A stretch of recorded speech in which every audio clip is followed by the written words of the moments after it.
कयासों पर लग गया विराम, सियासी आगाज की तारीख हो गई तय। न काशी, न प्रयाग, न रायबरेली, प्रियंका यहां से करेंगी सियासी आगाज। जहां नेहरू ने सियासत की पगडंडियां तय की, जहां बीपी सिंह ने मंडल के खिलाफ कमंडल उठाया, जहां समाजवाद की पटकथा लिखी गई, पूर्वांचल के उस सियासी गढ़ से प्रियंका बदलेंगी कांग्रेस का नसीब, देंगी मोदी को सीधी चुनौती, साधेंगी 10 सीटों का गढ़।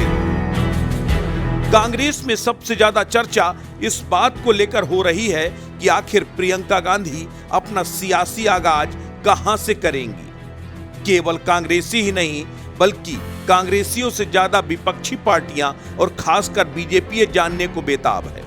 आखिरकार अब यह तय हो गया कि प्रियंका का सियासी आगाज कहां से होने जा रहा है। यूपी में कांग्रेस लगभग हाशिए पर आ चुकी है, लेकिन प्रियंका गांधी ने जो रणनीति बनाई है उससे बीजेपी की रातों की नींद, दिन का चैन छिन जाएगा। सपा सुप्रीमो अखिलेश यादव भी सोच में पड़ जाएंगे कि गलती हो गई जो कांग्रेस का साथ छोड़ दिया। दरअसल अमेठी और रायबरेली की सीट के बारे में सब जानते हैं कि ये गांधी परिवार की पुश्तैनी सीट है, लेकिन प्रियंका गांधी की नजर उस सीट पर है जहां से कांग्रेस ने सियासत का ककारा सीखा था, जहां से कांग्रेस ने पूरे देश पर कब्जा किया था। कांग्रेस की नजर प्रियंका की सीट के जरिए कई और सीटों पर प्रभाव डालने की है, लेकिन सीट ऐसी हो जहां से गांधी परिवार की जड़ें भी जमी हो।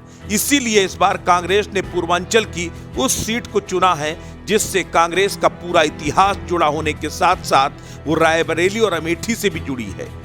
यानी पूर्वांचल के गेटवे में अब कांग्रेसी चक्रव्यूह तैयार हो गया है।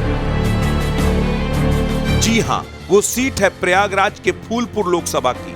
यूपी की ये लोकसभा सीट ऐसी है जो यूपी और बिहार के बॉर्डर से सटी है, जहां से समाजवाद के नायक जनेश्वर मिश्रा चुनाव लड़ चुके हैं। बहुजन समाज पार्टी के नायक व संस्थापक कांसीराम ने जहां से अपनी किस्मत आजमाई।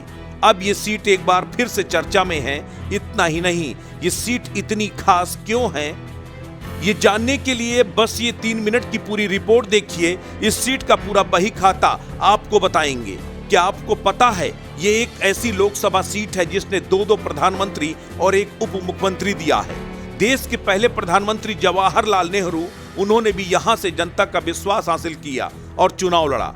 कुर्मी बाहुल्य इस इलाके ने उनको निराश नहीं किया। नेहरू को भारी बहुमत से चुना और जिताकर देश का प्रधानमंत्री बना दिया। साल 1964 में नेहरू के निधन के बाद नेहरू की बहन विजयलक्ष्मी पंडित ने इस सीट पर दावा ठोका। वजह थी भाई की विरासत को संभालना, भाई को जिस जनता ने अपार प्रेम दिया था उस प्रेम को जिंदा रखना, उस प्रेम को और प्रगाढ़ करना, जिससे नेहरू यानी गांधी परिवार की कीर्ति को 4 चांद लगे। यहाँ की जनता ने निराश भी नहीं किया। भारी बहुमत से विजयलक्ष्मी पंडित को जिताकर संसद के अंदर भेज दिया।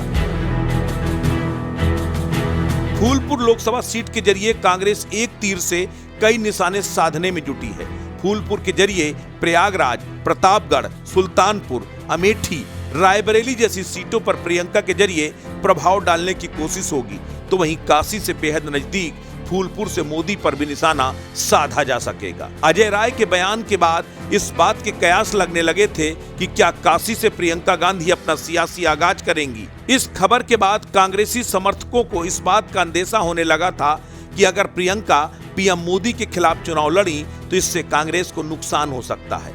लेकिन अब फूलपुर से चुनावी रण में उतरने का फैसला लेकर प्रियंका गांधी ने अपने समर्थकों को खुश कर दिया है। लेकिन इस बीच ये सवाल भी लाजमी है कि क्या नवनिर्वाचित अध्यक्ष अजय राय ने वाराणसी से प्रियंका के चुनाव लड़ने का ऐलान जानबूझकर किया था या फिर वो सिर्फ एक राजनीतिक सिगुफा था। सवाल ये भी है कि क्या प्रियंका ने खुद को पॉलिटिकल सुसाइड से भी बचा लिया है। वजह कुछ भी हो, लेकिन फूलपुर से प्रियंका गांधी का चुनावी समर में उतरने का यह फैसला सियासी लिहाज से बेहद अहम हो सकता है और पार्टी के लिए गेम चेंजर भी। अस्तित्व न्यूज यूपी के लिए ब्यूरो रिपोर्ट।